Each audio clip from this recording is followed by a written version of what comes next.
Did you know Montana's capital moved 3 different times? And every move was driven by one thing, and that was gold. When Montana became a territory in 1864, the capital was set in Bannack, and it was chosen because it was really the only town that was set up around.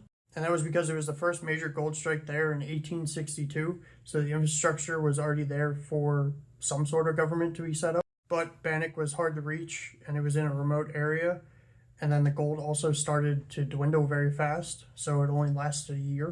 So as people started to move on to the next one, the capital had to move with them. So in 1865, the capital shifted to Virginia City, and Virginia City was chosen because it was the next biggest town thanks to another gold strike there. And that gold strike was in Adler's Gulch in 1863. And thanks to this gold strike, it made it an economic center in Montana. So it quickly developed businesses, government institutions, and transportation routes. And it had a massive population of a few thousand people at the time.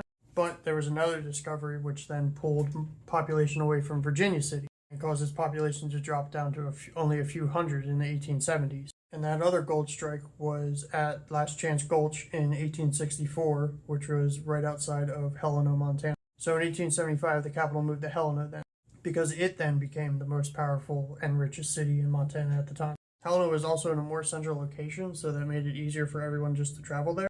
And it also had access to major travel routes like the Mullen Road, hopefully I'm pronouncing that right. And also because it was one of the richest strikes in the area, a lot of people just stayed there to get their fortunes and grow businesses around said strike. So it made the city a lot more stable than the other ones just being boom towns. And another interesting fact that I found was in 1888, they had 50 millionaires, which made them have more millionaires per capita than most of the world.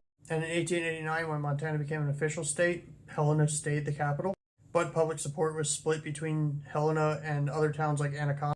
But there was a state vote in 1894 that made Helena the permanent capital of Montana. So thanks to the gold rush, Montana's capital moved 3 different times. Thank you for watching, and if you had any other interesting facts about Montana, leave them in the comments below.